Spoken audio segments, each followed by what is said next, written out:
Hello and welcome everybody to the Indie Hour. This is episode 40 of this show where we feature all kinds of small print, self-published, small studio games and try and get them some more exposure. This is brought to you by the GMG patrons. They pick a game every week. They nominate all the games and select them for our poll. Go through and vote on them. And this week we are checking out RISKBREAKER'S GAMBIT, another Canadian designer named Jeff who has been hard at work on his kind of love letter to classic turn-based RPG style combat in the form of this really cute little game. He's been working at this for a while. It is available from print on demand through the Drive-Thru RPG. So I grabbed it here. You can grab it in hardcover, in PDF. You can see the nice little cover, but you can add in PDF hardcover and premium color book. Either hardcover or premium color, and then the PDF itself is, I think, $17.95. So I think it runs roughly 100 pages. So, full color, lots of really neat illustrations. It's very thematically keyed to that style. So if you think of like Final Fantasy Tactics, even like the Kingdom Hearts series, right? It's that like you have a squad of unique characters. They're following like their own little path of being like a cleric or a fighter or a rogue or whatever. They can earn different equipment and they form a squad to fight other clans in a 1 to 4 player game. So there's various different missions you can play, full like campaign system. And on the website, you can get a little checkout if you want and see what the idea is. It's miniature agnostic, so use your favorite models. The book has like a wonderful mix of some of those great chibi board game minis that have been repurposed into it. Tons of these like 3D printable and sort of like, I think these are supposed to be kids.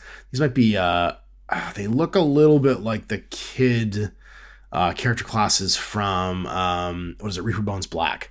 I have a bunch of those as well. They're really nice models. But anyway, basically what Jeff's gone through and done is try to create like a feeling of this kind of like lightheartedness, you know what I mean? That JRPGs tended to have, where everything's a little bit like a heightened reality and kind of cute. And there's even like 8-bit art inside the book, which we'll check out in a second. Tons of resources, printable sheets for your dossiers and stuff that you can play through, and a companion for building your characters, which is really neat as well, because there's a bajillion different character classes. Each one of these can be put through to create your cards from scratch so you can print them off and play.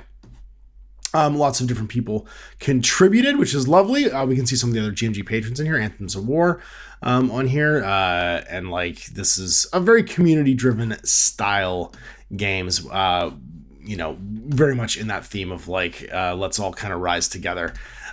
So let's take a look at the rulebook, because this is one of the things I really liked, actually, just from the point of view of being able to show you guys. This rulebook is in landscape instead of portrait. So when you buy it printed, it's going to be that Battlefleet Gothic style sideways, but it actually makes it really, really easy to show on screen here, which is kind of cool. A warrior looks out over a harsh world, determination flaring in his eyes. He draws his weapon, imprinting the essence of his memories onto the blade. His will spoken from the sword, guided by the nine, the warrior alters the tides of fate and becomes the arbiter of his own destiny. Now the story can be told anew before all else be armed. Oh, what's happened there? We've lost picture. I'm back. I'm not sure what happened there. But I'm now back.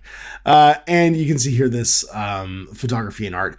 The game is actually played on a grid, an 18 by 18 inch grid, and you move in grid squares. So no measurement required.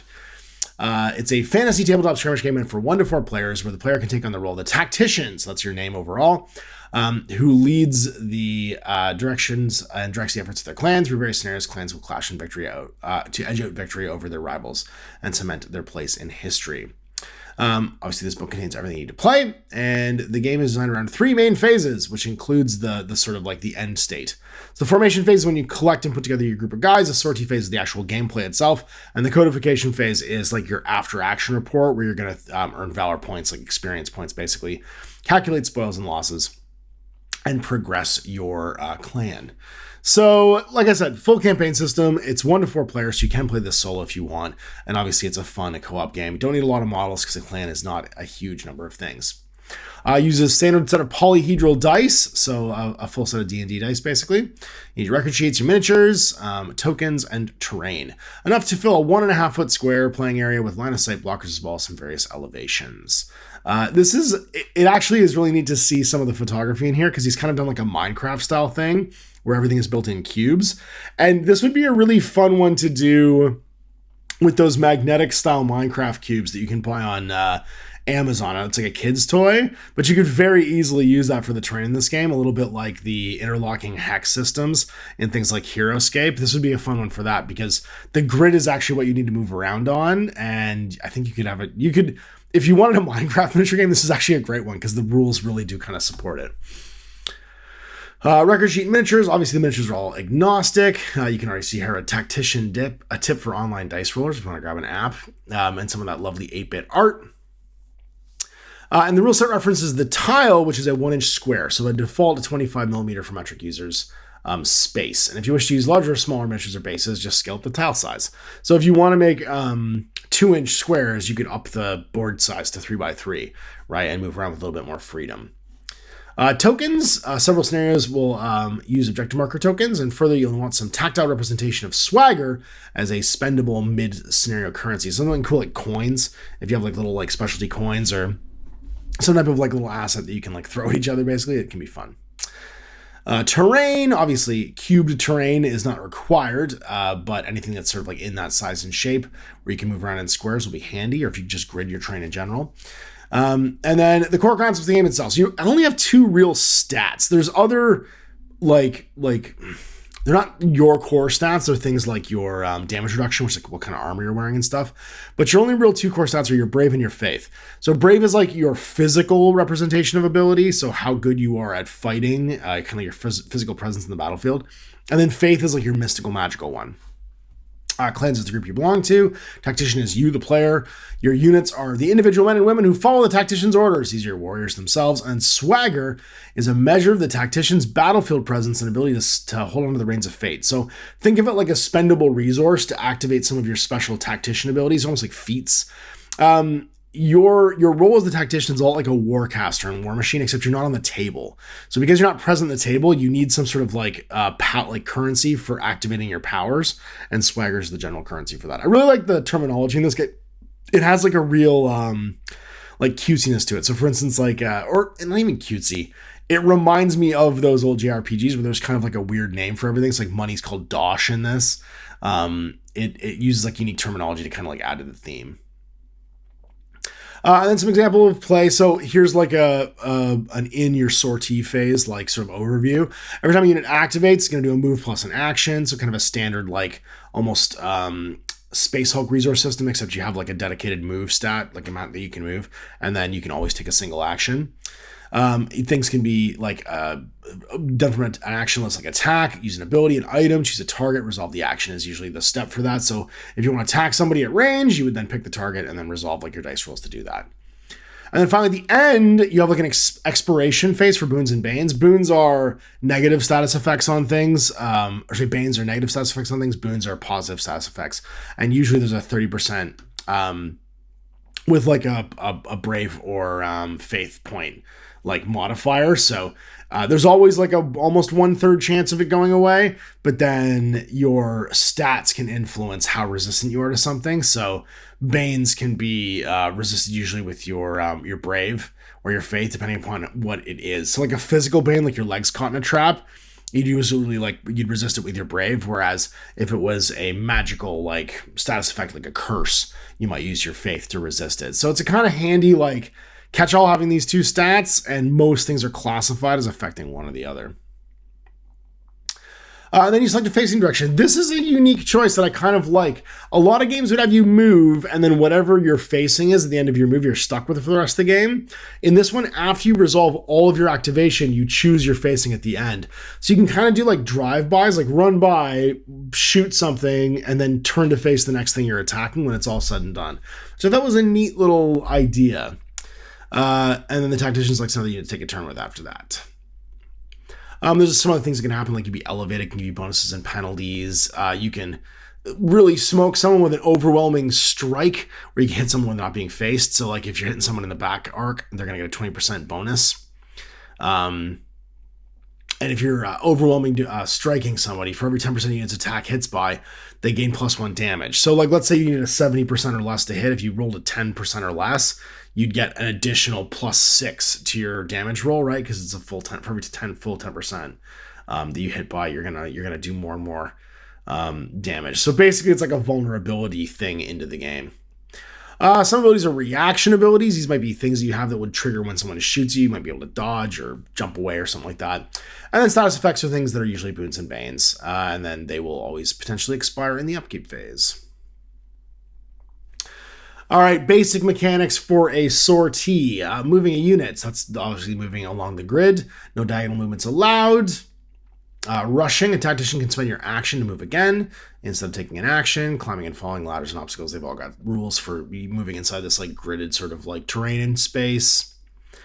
And then boons and banes, we just kind of overviewed that, so I'm not going to go through it again. But basically, they're going to be like a weird status effect that you have on you, whether it's to make you better or to make you worse. And then finally, Sawaga. This is your maximum 10 resource pool that you have as the player, as the tactician that's controlling the events. And it's going to be the thing that you spend then to activate things like abilities. And unless modified by a relic. And a relic is typically a magic item that doesn't exist on one of your units. It exists on you as the person to upgrade your abilities as the tactician. You can make up to 10 swagger.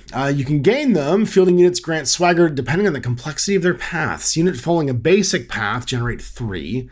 An intermediate path generate 2. And an advanced path generate 1. And so that means you actually have diminishing returns the more you class split your guys. So like if you have like a fighter mage, the idea being here like an intermediate path would be something that's like more complicated. You're going to get less swagger. And that's basically to penalize you the more powerful the characters you take. Or more that you try to like game the system, really, I guess is what I would say. And then you can regain stuff by KOing an enemy tactician's unit. So like you gain 2, and then KOing the uncontrolled monsters, you get 1 for a minion rank monster, 2 for a henchman, 3 for a boss, and 5 for a nemesis. So the bigger the thing you kill is, obviously the more swagger you get that you can get during the game. And there's a variety of other conditions for earning them. Commanders gain additional swagger for completing any falling action, successfully landing a melee attack on an enemy from the front, or deal damage to an enemy by knocking them off an elevated location. Because people see you be cool because you're the commander. Engineers get it from like doing engineering things. Infiltrators get it from doing infiltrating things. Marshals from removing banes or making an attack that targets at least 2 enemy units. Strategists, when they inflict a bane on somebody. Warlords, by landing a critical hit or successfully landing an overwhelming strike that has a 6 degrees of success, so 60% hit, will do it as well. So basically, like your class and your path can give you other abilities. Here's a good idea for if you just want to try this game out before you actually build yourself a table. Chessboard. It's about half the size of what you need, but 4 chessboards are the full size. And then just using these, what are they called? What's the game called? Tumbling Tower is the knockoff version of a Jenga. These Jenga tiles can represent your pieces, but it would let you like game with the idea of like how it would work. All right, attacks. Whenever you wish to attack an enemy unit, the actual to see whether they're hit or not is based on a bunch of things like your brave, your facing, your elevation, and so on. The goal is to roll under the final to hit number. And a roll of 100 is a critical hit, which doubles the attack's damage. Always hits and knocks the target back 1 tile. Risky actions. If a tactician wishes, they may make their unit's action a risky action, which entails a negative 20% chance to hit, and caps their hit to hit at 95% regardless of any bonuses. A risky action will add +1 to their swagger pool just for trying. So if you have a really good chance of hitting, then and you want to earn some swagger because you need it for later on, you can take risky hits instead. And then charging an ability, unless otherwise stated, abilities are instant use, but some have a ability to charge up over different turns. Charging an ability typically takes up to D6 turns. So that would like mean that you need to successfully do the action for a bunch of turns before it actually resolves. And then ability damage. Abilities that deal damage will state what the level of the damage is: minor, medium, major, or massive, unless they deal weapon damage. Further, depending on the ability's Brave or Faith, units BP or FP will be added to the damage roll. So certain things like, think of like a psionic attack, you might add your Faith to that. an attack that's not like a physical attack. I'm trying to think of like what that would be in a brave state, because brave's usually physical stuff. And then abilities that can be charged will deal a level of damage that's one step up from the description, minor to medium, and so on. And the more damage based on a clan's current tier. So think of like the Dragon Ball Z like charge up thing, where you're charging up like a fireball and then you finally hit it. So you can see the different tiers of weapons. If you have tier 4 ability, its minor damage is 2d6, up to its massive damage is like 8d6. And then abilities and aspects. Okay, so we have, this is a neat and unique thing to the game. The abilities are like the elemental trait. So you can see here fire, ice, wind, earth, shock, and water. And then light and dark is kind of its orientation to not necessarily good and evil, but like the idea of like darkness would be shock and earth. Water and wind are kind of neutral. And then in light, fire and ice, right? So you have this like elemental, but then also like luminous alignment, and things can be oriented on that sort of scale. And then there's a trump system, right? So like fire trumps ice, ice trumps wind, wind trumps earth, earth trumps shock, shock trumps water, water trumps fire. And then light and dark are special cases. They directly oppose one another. And so things can be like vulnerable to certain things. So if you're like vulnerable to wind and you get attacked by ice, it's going to do extra damage to you. If you're vulnerable to light, then the dark will damage you. Or sorry, then you'll be, no, if you're vulnerable to, if you're dark, you might be vulnerable to light, etc., etc. Generally, unless a specific unit is vulnerable or resistant to a specific type of damage, it will do the same amount as non-aspect attack, such as simple attack with the weapon. But you might have like treated like magic swords that do ice damage, or, you know, a spell that does water damage. And then breaking an action. Tacticians may spend any amount of their swagger pool up to their clan tier to break an action into multiple ways, whether this is offensive or defensive party in the moment. There's also several neutral breaks that a tactician can make over the course of a scenario. It's very important to note the order of operations when it comes to breaking actions. The defensive party may choose whether or not to break an action first, and what exactly that will do and how much. And this is followed by the offensive party deciding whether they would like to break in response. So basically, when you attack somebody, they have the choice to do a break, and this is the risk breaker thing, part of the game. And it'll cost you swagger usually to do it. A neutral break is something like at the top of each round before initiative is rolled, add 1 to the tactician's initiative for every swagger point spent. So you can push that into winning the initiative. Nudge a monster's flower action into a desired direction per the worst GRE. And each tactician has a specific role which affords them a suite of unique actions. So you might, like by class of your tactician, have special things you can do. Defensive breaks are before a unit rolls to hit, apply a -10 penalty to hit for each swagger spent. So you can nudge basically when someone's about to attack you to make their attacks worse. And when a reaction ability is triggered, add a +10 bonus to hit for each swagger spent. And then offensive breaks are before rolling to hit, apply 10% to hit for each swagger. Before rolling to hit, add 1 die to the damage for the attacker's damage roll for every swagger spent. And before rolling to inflict a bane, apply a 10% bonus to the affliction rate for every swagger spent. So basically, each of these needs to be done in order. So neutral breaks would get declared first, then defensive breaks, then offensive breaks. And you have to have the swagger to spend to do it. And here's some of our banes and boons.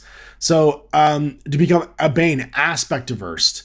It's a faith bane. You get 50% more damage from the matching aspected type. So you can make yourself fire averse, and then fire damage would do more damage to you. Distracted, you're -20 brave. And then boons are things like flare for faith. It deals 50% more damage with faith-based abilities. And these can be things that you're you can create effects, like your units might be able to like deal these out to people. And then formations. This is how you pull your party together. All right. Every game of RISKBREAKER'S GAMBIT begins with the formation phase, where tacticians go around and you will train and equip your clan for combat. Once all the participating tacticians feel they have made the best use of the formation phase, you go and you actually play your game in the sortie phase. This is your tactician being you. Clans are established when a tactician generates and names between 5 and 10 units. The tactician must always name their clan in addition to their other units, as this serves not only to strengthen the bonds of camaraderie between individuals, but unify them towards a single purpose.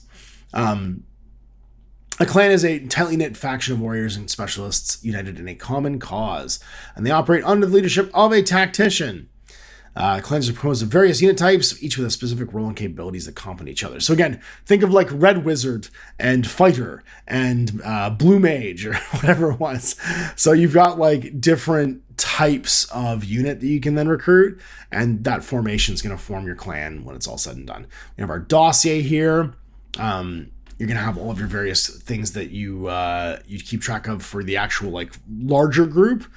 And that would be things like the name of the clan, its tier, which is kind of like its level, so how experienced they are, the name of you, the tactician, and your role, because you have to pick one of those, which is kind of like your style when you're playing. That'll give you access to different breaks and stuff too. How many valor points you have, which is like the experience of the overall clan, and your dosh, your money, which you can use to recruit people with. You're going to have a formation art, some sortie arts, and a gambit. So your formation art is the special ability you use when you recruit and hire your clan. Your sortie arts are abilities you can do when you're playing the game. So think of them like feats in War Machine, special things that you're able to like generate, conditions you can do. And then Gambit, your master plan, able to enact it once per scenario for powerful effects that could turn the tide in your victory. This is more the feat thing, I guess. The sortie arts are more like your, not really spells, but they're like the, almost like you can kill team when you have ploys. It's more like a ploy that you can do, like a tactical ploy. Whereas the Gambit's like the one big one that you can do once per game. Inventory is all your gear that you can equip to people, and then your unit roster is a listing of clans registered units by name. And there's 10 slots on there, because you're usually going to start with like 5 or 6 guys. Now these are the unit records. So the first one was the overall clan. This is the individuals inside of it. So you've got our different bits here. So their move, how far they can move, their jump, how far they can jump. To hit Brave, unit's base chance to hit with Brave. Add Brave, BP, path bonus, center, get the final number. So this is like your to hit armor class 0 in D&D terms. And then hit Faith, same thing for Faith. On the front there, we've got your name. This is going to be your, your differentiated. So if you have like 2 fighters, they each have to have different names, you know who's who. Your level, as your training goes up, it rises by 1 for every completed scenario. So you just kind of level up automatically. And then your path, which is what you're trying to do, is it's sort of like your class. And then your path progress, so how far along you are. Your brave, it's your core stat for physical stuff. Your faith, again, your magical one. Your mitigation, so how much damage you can take, usually like related to armor and stuff. Evasion, how much you can avoid damage negated by back attacks. So basically you're like jumping out of the way. So like your ability to like dodge arrows and stuff. Your health pool, how much damage you can take. Your ability pool. So this is when you want to activate abilities. That's things like innate abilities, like you have like a super jump or something like disappear ability. And then your faith power, a bonus to accuracy and damage with faith abilities and a chance to inflict faith banes. Oh, and your brave power too. So that's added to your attacks. Boons and Banes. Boons and Banes currently affecting the unit, so whatever's currently affecting you. Whatever abilities you have readied. Special abilities gained by your progressing on your path. So these are like your skills that you would have for like whatever your class is. Primary is your active ability reflected in your current path. Secondary, a second group of active abilities. And then your reaction, abilities that activate in response to specific criteria. So things like a dodge, a magical shield. Your support abilities, your movement abilities, and then your equipment that's ready. It's what you're holding in your hands, and your primary active abilities that you already have ready to go. And then your secondary active abilities. So these are like, think of it like Link's big like player character sheet when you open his inventory. You've always got like a pile of weapons sitting to one side, but then you have to equip what's in his hands. So the active ones are the ones that are in your hands, and that goes for abilities too. So even Skyrim had this, right? You had like 2 hands, and one of them might be holding a spell, and the other one would be holding like a crossbow or a sword or a dagger. And then your item punch, units ready consumable abilities. They can carry 3 into battle, though some paths can expand the number. So this is thing like your potions. So if you need to chug a healing pot or chug a mana pot, you get them out of there. And then creating your clan. Every tactician heads up a group of Oathsworn specialists called a clan. As a newly minted tactician, you must face the wilder world and all of its threats. You've been afforded the opportunity to develop your own clans. First a name, choose your role, and that role is not a permanent or mandatory choice, but role-less tacticians are at a severe disadvantage because you don't get all the extra abilities. And then recruit your abilities. Units begin with 40 Brave and Faith and 30 points to spend between the two. So you start with those two, and then you can flex back and forth. New units may spend 3 VPs, 3 Valor points, on abilities from any basic Paths ability suite, so long as their Path abilities do not exceed their level and they acquire 1 active ability and unspent VP is lost. So you tailor all of your guys, right? They start as like a basic template. You get to push back and forth those 30 flex points, and you begin at level 1 with a single weapon, a piece of armor, 1 tonic, and 1 tincture. So 2 things in your pouch, a piece of armor that you're wearing, and a single weapon. And then you get to like push around all those abilities to take what you want. War chest and VP bank. Add 1,000 dosh to your clan dossier, which you can spend on any weapons, armor, relics, or consumables from the clan provisioner. As the game progresses, you're going to gain more of both. And then finally, leveling up. It isn't important just to level yet, but it's worth knowing that you'll get a level for every scenario that you complete. And during a narrative scenario, all the clans gain a level for each scenario completed. So, commander side quests. These are things that your commander gets to do. So, formation art, redefined objectives, alter the placement of one objective on the battlefield. So, you used to choose where your objective's sitting. Be like, I don't care about this anymore. Go for that instead. But it costs you swagger. A sortie art, inspiring presence. Choose a unit to receive a morale boost, provided by them a 20% bonus to all their rolls until the end of the next turn. Cost 2 swagger. So these are like an example of what the commander's abilities might be that would go on the front of that clan sheet that you could do during the turn. And you can see here they all have a swagger cost, and they can all activate at some point during the game to have like an influence in the game. And then his gambit here is unyielding resolve. Infuse your entire army with unmatched morale and vigor. All friendly units immediately gain the Renew and Lively boons, as well as the Lionheart or Conviction boons, depending on their path focus. And this ability costs 10 swagger to use. So you can like fill up your swagger and then get like all of your guys basically booned up, and you super basically, you do like your limit break, and everybody like gets super crazy and really good. And then things like your side quests can be enact at the end of the round. If you have a friendly unit adjacent to the chosen unit and there's no other units within 4 of that unit, you may reveal the side quest to gain a VP and 5 swagger. Or conclude at the end of the scenario if you have a friendly unit adjacent to the chosen unit, or after this side quest was revealed, the chosen unit was knocked out, gain 3 VP. So basically, like, you can try and grab somebody, and when you declare who you're trying to grab, you immediately get the bonus, and then you actually get the Valor points at the end if you've actually knocked them out and they're still nearby because you captured them then. Or Prey. At the end of the round, if you have a friendly unit within 3 tiles of a table corner not part of your own deployment zone, you can reveal the side quest to gain a VP and 5 swagger. At the end of the scenario, if you have 3 or more different friends within 3 tiles of 3 different table corners with no more than 1 table corner as part of your own deployment zone, you gain a VP. So basically, if you like move out and like occupy a bunch of spaces. There's engineers. So like that's a commander. This is an engineer. Right? So they could be burying people and searching. They get total fortification as their gambits. You could be an infiltrator, a marshal, a strategist, a warlord. So each of these things can be things you do to improve your clan, and they're all going to give you bonuses that might affect different types of units later on over the course of the game. And then finally, improving a clan. The clan recruiter maintains connections throughout the network of mercenary clans, and they're hopefuls throughout the land. Not only are they responsible for finding the work for a clan, they also find new recruits. The clan recruiter charges a 400 dosh per clan tier to enroll a new unit. So basically, every time you want to recruit somebody, it's going to cost you 400 dosh. You have 1,000 in the bank. So think about that from that point of view. Like a brand new person is 400. New units are enrolled with the clan with a weapon and armor that are 2 tiers below their level, to a minimum of 1. The gear must be provided, provided the clan practitioner can provide. So basically, if your clan is like tier 4, when you recruit somebody new, you'd get a tier 2 guy. It means you're not always pulling tier 1, like the minimum you can get is tier 1, but as your clan levels up, the people that arrive are at least generally near the same tier as the people that you're hiring. Units are enrolled with 40 Brave and Faith, and they can spend 20 between them. So not quite as good as your initial hires. And then you've got all these other roles inside the clan, the Provisioner, the Coventrist, and the Preceptor. And they can improve your abilities and stuff. So for instance, a unit must be level 10 in order to visit the Coventrist. The tactics must pay the cost in dosh to grant this unit greater power. Move and jump will never be increased by them. But you can increase other stats. Health points can be raised to 100 times each at a cost of 100 dosh multiplied by the value of each increased. So if you visit the Coventress and wish to raise your HP by 5, this will cost 100 plus 200 plus 300 plus 400 plus 500. So 1,500 dosh.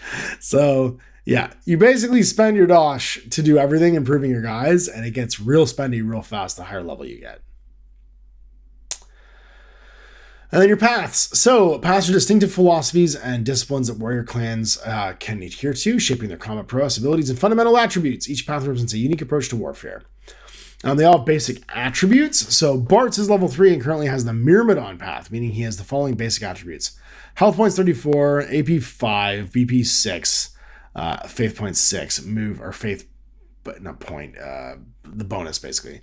Move 4, jump 1. A unit gains +1 level for every scenario they complete. During a narrative scenario, all the clan's units gain a level for every scenario completed. And then path progress. It's directly measured by how many abilities belonging to that path have been acquired. Each path has 10 abilities, and thus each path has 10 steps of progress. And the final is denoting mastery of that path. Each path offers a unique bonus that only applies to the units currently following that path. So the further that you go, basically when you get to mastery, you're done that path, and there's no more leveling up. Mastery represents the pinnacle of a unit's skill and chosen path, signifying they fully realize their potential there. Achieving mastery provides a significant bonus ability to the unit.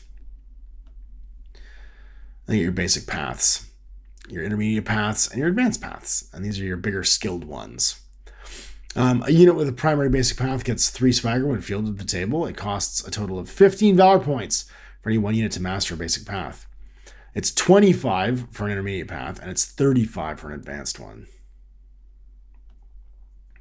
So basic paths. An apothecary, right? So here's our example of like classes. What you're going to get is bonuses. So you get 10% bonus to your Brave and Faith, and you have a move of 3 and a jump of 1.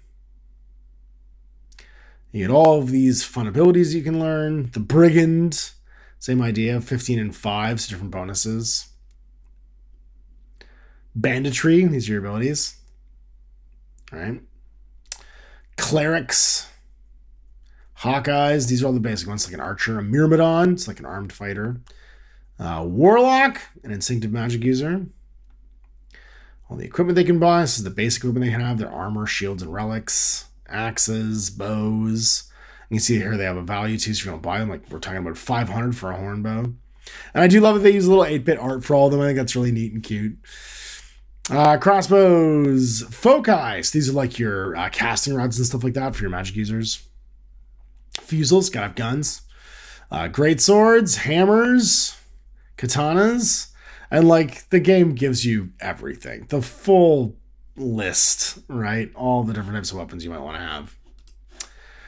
Arm guards, so like bracers, badges,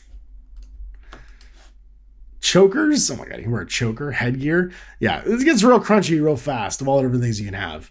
So if you're looking for a crunchy, again, this is like an old JRPG or turn-based RPG video game style thing where you're going to put different types of restorative pots on people, energizing pots, debilitating pots you can put on other people, and then you play your games. So this is some of the scenario layouts. So for example, here's a basic one.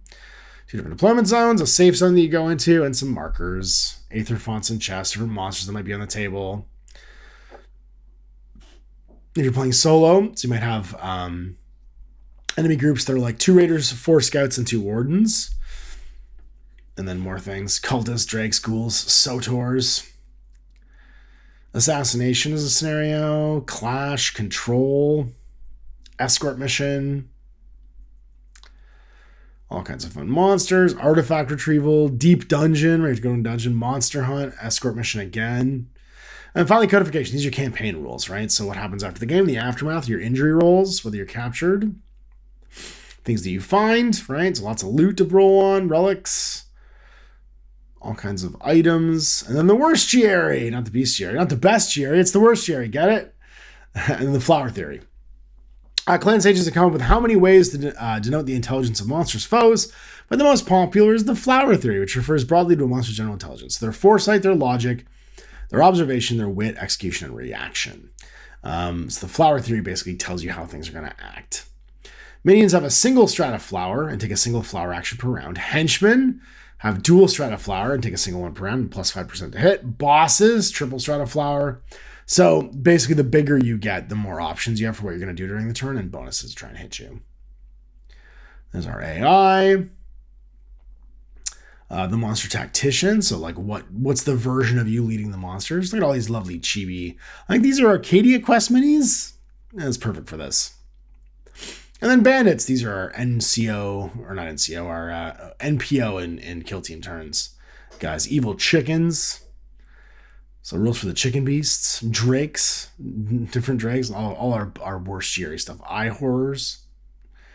And exemplar units. So evil apothecaries, evil brigands, clerics, hawkeyes, basically one for every class. And then we have our quick ref. Some printable tokens for monsters, your templates for AoEs. And yeah, there's Jeff Hunsel's game designer, Ryan Dunphy as a design consultant, and all of the painting also done by Jeff. And some of the lovely illustrations by Callie Lung, Jennifer Hunsel, Casey Ripley, and Leftist Gamer Memes. And Callie Lung did the cover illustration, which is lovely. This guy right here. And that's it. RISKBREAKER'S GAMBIT, the core rulebook. So, like I said, if you are after like that feeling of playing like old 8 to super bit now, if we're going to like the modern era, tabletop RPGs, not tabletop RPGs, turn-based RPGs in video games, this is really channeling that kind of game. Use any models you want. Again, there is a bajillion 3D printable video game assets out there if you wanted to capture your favorite video game on the tabletop, or you wanted to do something along the lines of like a Minecraft game or any of those like cube building things. There's a ton of potential for a lot of fun themed stuff here. And while there is like a lot of crunch to how you equip and build things, if you pre-generate all of the assets, like you do all the character creation stuff for other people, this would be a good one as an intermediary for people who aren't traditional tabletop wargamers to play a tabletop wargame, because it's visually accessible and the theme is something that a lot of like video game players are like familiar with. It would also be a good one for kids because you can play it cooperatively with everybody controlling a unit and making some decisions, kind of like sharing the tactician role, as opposed to competitively where you're playing against somebody else. One of the best ways to learn about tabletop wargaming is when you're doing a collaborative experience, not a adversarial experience. And because this has that AI and like the monsters and stuff being the computer controlled, the AI controlled, it would probably be a good one for people to cut their teeth on and get an idea of what playing a tabletop game is like. So great job, Jeff. I'm glad this finally got to be able to be seen on the Indie Hour. And we will be recording the next one of these live as you're watching this on YouTube. So if you aren't familiar with the format, we usually hang out before and after. We do a bit of additional content, talk about the game that we just played, or not game that we just played, the game we just checked out, what we thought about it, design commentary. Actually, I think both of the people involved in this game, Ryan and Jeff, are probably in the chat at some point. I do know that Ryan's probably, it's later where Ryan is because he's out in the East Coast of Canada, but Jeff's just down the road. So you might be watching this right now. And you can get involved in nominating and picking the next game to get shown off. So a lot of these also eventually get turned into campaigns. We did a bunch of these over the summer. So I think we showed off, what was it? Full Spectrum Dominance, 1490 Doom. We did Through an Odyssey. We did Flames of Orion, the complete campaign. 1490 Doom, the complete campaign. Like a lot of these end up basically just being games that we end up trying out and playing anyway. So as the patrons demand, I obey as I sit here in my cell locked up with all these indie games. So I hope you guys enjoyed that. And if you want to check out the next one of these being recorded live, you can join the GMG Patreon, and we're recording it probably the same day that this is going on YouTube. So thanks for watching. We'll see you for more Indie Hour. Ton of mash.